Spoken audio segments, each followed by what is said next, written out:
جنہیں میں ڈھونڈتا تھا آسمانوں میں زمینوں میں، وہ نکلے میرے ظلمت کھانائے دل کے مکینوں میں۔ سامعین اکرام، آج میں ان یاران باصفا، شہیدان عشق و وفا اور مجاہدین آزادی کا تذکرہ کرنے کی جسارت کر رہا ہوں، جن کا قلب و جگر اسلام کی عظمت سے معمور تھا، چہرے پر عزم و استقلال کی کرن جلوہ گر تھی، جن کا دل جذبہ جہاد سے سرشار تھا، جنہوں نے اپنی زندگی اسلام کی سربلندی اور اعلاء کلمت اللہ کے لیے وقف کر دی تھی، جنہوں نے چمنستان عالم اسلام کی طرف بڑھنے والی ہر باد سموم کا مقابلہ کیا، جنہوں نے سر تو کٹا دیا مگر پرچم پر اسلام کو کبھی سر نگو نہ ہونے دیا۔ جب جلاد تلوار چمکاتا ہوا آگے بڑھا تو انہوں نے مسکرا کر نظر سے نظر ملائی اور یہ اشعار گنگنانے لگے: فلست ابالی حین اقتل مسلما علی ای جنب کان فی اللہ مسرعی۔ خوشا وقت کہ میری موت تیرے کوچے میں آ جائے، یہی تو زندگی کا آخری ارمان ہے۔ ساقی حضرات، ہندوستان کی مقدس سرزمین پر انگریزوں کا ناپاک سایہ پڑا تو وہ اپنی شاطرانہ، عیارانہ، مکارانہ چال سے یہاں کے مالک بن بیٹھے۔ جب ہندوستانیوں کا خون ان کے پسینے سے ارزاں ہونے لگا، ان کے حقوق پامال کیے جانے لگے، ان کے مذاہب پر مسلسل پابندیاں عائد ہونے لگی، انہیں ملک بدر کرنے کی سعیوں فہم کی جانے لگی، تو ان مکاروں اور ان عیاروں کے خلاف جس شخص نے سب سے پہلے عالم بغاوت بلند کیا، وہ مہاتما گاندھی نہیں تھے، وہ جواہر لال نہرو نہیں تھے، بلکہ وہ محدث اعظم فرزند شاہ ولی اللہ عبدالعزیز تھے، جنہوں نے انگریزوں کے خلاف فتویٰ جہاد کا فتویٰ دیا۔ آپ کا فتویٰ کیا تھا؟ توپ یا برق یا بیما تھا، جو انگریزوں کے نخل تمنا پر بجلی بن کر گرا۔ یہاں تک کہ مدرسوں و خانقاہوں میں بیٹھ کر درس دینے والے علماء کرام اور مشائخ اعظام الجہاد الجہاد کا نعرہ لگاتے ہوئے مدرسوں و خانقاہوں کو چھوڑ کر اللہ کے راستے میں نکلے، اللہ کے راستے میں نکل پڑے۔ میں اکیلا ہی چلا تھا جانب منزل، مگر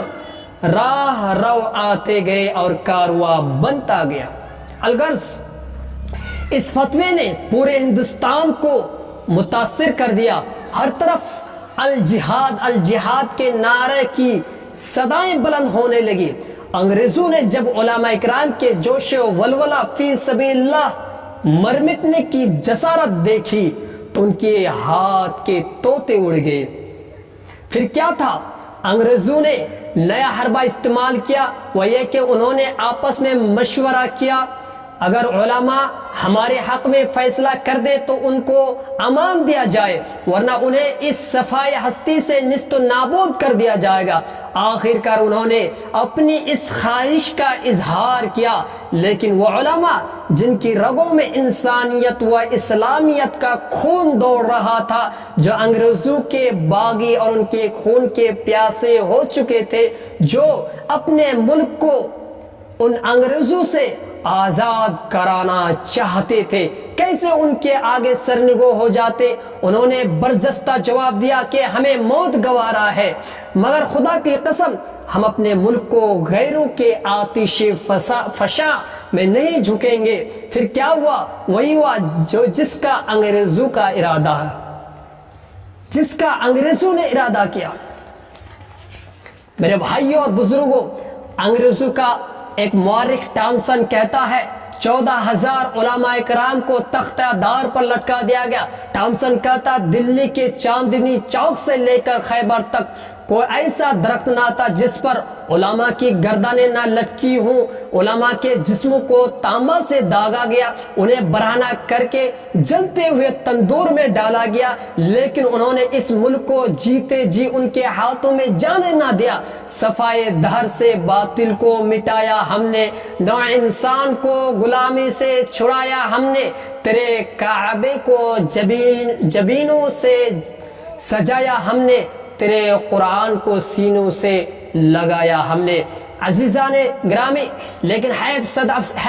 آج اس سرزمین ہند میں علماء ہند کو حقارت و ذلت کی نگاہ سے دیکھا جا رہا ہے، جگہ جگہ ان کی برائیوں سے تبصرے چل رہے ہیں، مسلمانان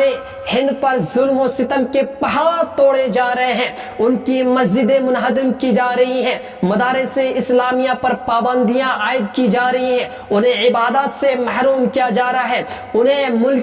ملکی حقوق سے محروم کیا جا رہا ہے، انسانی حقوق کو پامال کیا جا رہا ہے، گولیوں کا نشانہ بنایا جا رہا ہے۔ کیا تم نے ہماری قربانیوں کا یہی صلہ دیا؟ میسور کی دھرتی، بالاکوٹ کی پہاڑی، شاملی کا میدان، سرزمین پٹنہ و بکسر سے ذرا پوچھو تو صحیح، آزادی ہند کی خاطر علماء نے کیا نہیں کیا؟ اس طرف یہ کہ ہندوستان ملا بھاگو پاکستان کے نعرے لگ رہے ہیں، شاعر نے دل کھول کر کہہ دیا ہے، شاعر نے دل کھول کر کہہ دیا ہے، جب گلستہ کو خون کی ضرورت پڑی سب سے پہلے ہماری گردن کٹی،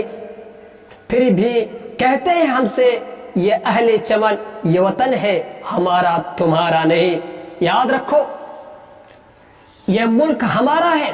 ہم نے اس کی خاطر خون بہایا، قربانیاں دی، گھر سے بے گھر ہوئے، عزتوں کی پرواہ نہ کی، اس کے تقدس کو برقرار رکھا، انگریزوں کو ملک چھوڑنے پر مجبور کر دیا تھا۔ ہم اس ملک میں جملہ تشخصات